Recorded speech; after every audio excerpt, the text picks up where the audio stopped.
Hey guys, we got some big news this morning. FCA and Peugeot PSA, the boards have voted to merge. We're going to have the fourth largest automaker, $48 billion in sales, look at my notes, 8.7 million vehicles, and 400,000 employees spread across the globe.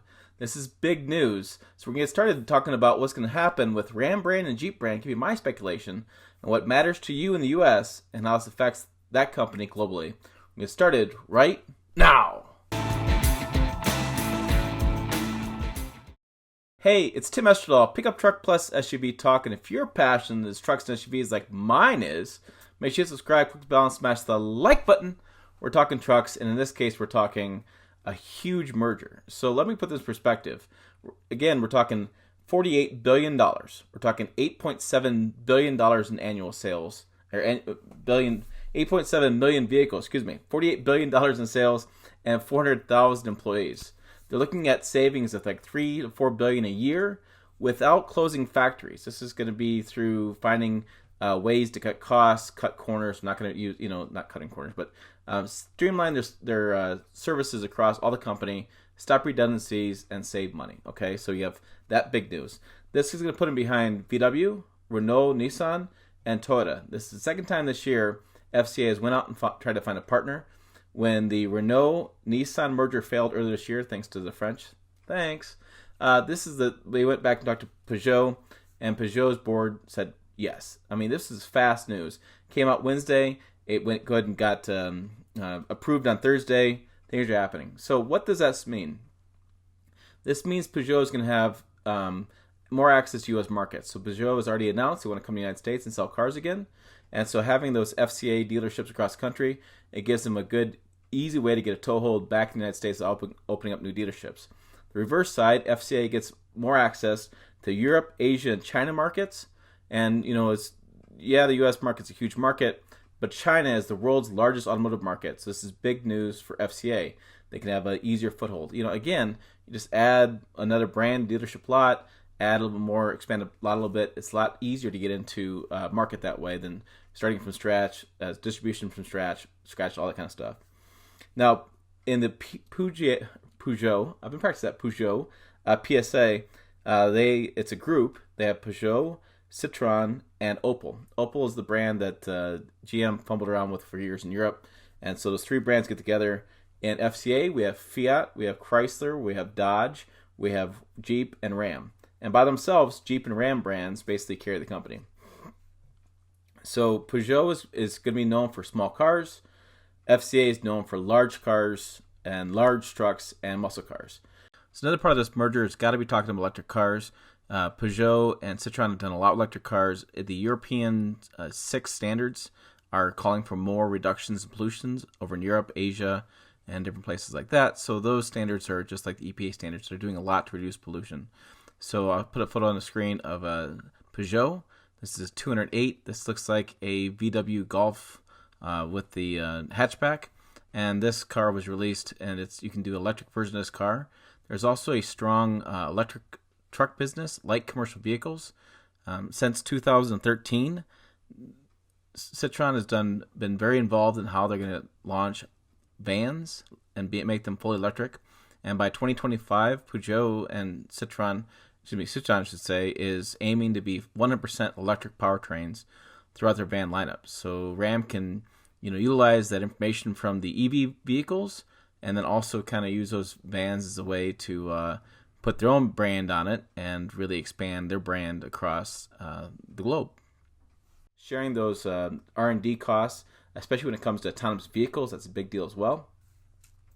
And so that's the news. The news would be the fourth largest automaker. Depends how you do the numbers. We're going to have VW, Renault, Nissan, and Toyota. Renault, Nissan is falling, so you're going to see probably VW Group and Toyota, and you'll see FCA Peugeot in there. The board's going to be split. The Peugeot will have 6 seats, I believe, and FCA will have 5. FCA is president going to run the company. Their chief exec. They're still working those details. But if you really care about those details, I should say they're online. I don't really care about that stuff. Anyways, let me get to a couple things. First, I want to talk about what it means for FCA, because I'm not going to speak to Peugeot PSA. I'll let you guys figure that out in the comments. But I'm going to tell you about the FCA brand. So Dodge is not going to make much change with Dodge. I mean, you're not going to sell many muscle cars around the world because of the increased price of fuel, and it don't seem like they're that attractive. They want the sexier sports cars, not the big American muscle cars. It seems like the case to me. Even though Ford has tried with the Mustang overseas, it doesn't seem like there's that much demand. The minivan's probably not going to go over there. Dodge minivan, the Dodge Journey's not going anywhere. For Chrysler, they only have the two vehicles. They have the Chrysler Down Country, and they have the 300. They're not really going over there in any same, any form. It'd be nice if Chrysler had a new identity, and I would, maybe that Peugeot cars could be rebranded Chryslers. Might be a good way for the Peugeot to get back in the marketplace. That could be something really interesting to watch. So you're looking at Jeep. Jeep brand has already gone global. They're working on being more global. The Jeep Renegade is a good example of this. Jeep Renegade was not built for the U.S. markets. It's built for the global markets. It's designed in Italy. That's a good thing to look at as far as taking that brand global. Ram. This is what I know most about because I just talked to Ram's head, Mike Koval, yesterday, in Texas. Sorry. Still jet lagged, and did an interview with him. So, okay, let's talk about Ram brand and how it's going to work with this merger. So, Peugeot already builds a pickup and several vans, and right now Ram sales are really huge in pickups and vans. The van business of Ram has actually been exploding. Van life has taken over this country. There's lots of new ways to do different vans, configure them, things like that. So going to Europe with Peugeot is going to be a little tough. Now they can replace some of the vans or put their name on them or whatever. But the Ram brand wants to grow globally, and Peugeot wants to do small cars and grow in the United States with those cars and get in the U.S. market as well. So the Peugeot pickup they were just revealed. So for Peugeot, they have a pickup. This is one of those metric 1-ton pickups. Press release I looked at says in, July 20th, 2017, they're going to return the Peugeot pickup to the African continent. And so they'll sell that over in Africa, North Africa, and the sub-Saharan African markets.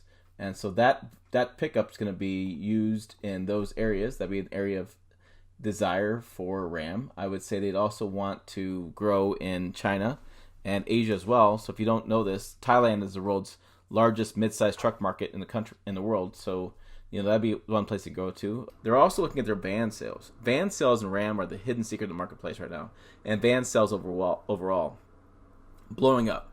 Van life is making a comeback. Tall vans are making a comeback. They're looking at that they can be more capable. They can haul more, so you can get rid of the bigger vehicles with the smaller vans. And so really doing a lot with that. So they're really looking at taking their Ram van business globally, ProMaster City, and making that a global business. So you're looking at van sales will be huge from this, and you're looking at the mid-sized truck. You're looking at a combination of small car maker and EVs with big truck maker and muscle cars coming together. That's what we're going to get. I think you're going to see Ram brand and Jeep brand benefit the most from this merger, and you'll see Peugeot benefit most as well. Again, I hope the Peugeot maybe change their plans and maybe they do rebadged Chryslers in this country, because it seems like that's more where the American consumer would be willing to buy. And so that's news today. It's big news in the United States for a merger to make the fourth largest automaker. Looking at much more stable automaker, looking at less pollution. You'll see FCA is going to pay a lot less fines globally for not meeting pollution standards, and you're going to see, I think, a lot more profit from that company. So that's what I got. So for more Pickup Truck Plus SUV news and more news like this, find us on pickuptrucktalk.com, 3 words, Pickup Truck Talk. Make sure you find us on Facebook, Twitter, and Instagram. Those 3 words work again. Pickup Truck Talk. Again, it's really simple, guys. Anyways, thanks for watching. I'll see you down the road.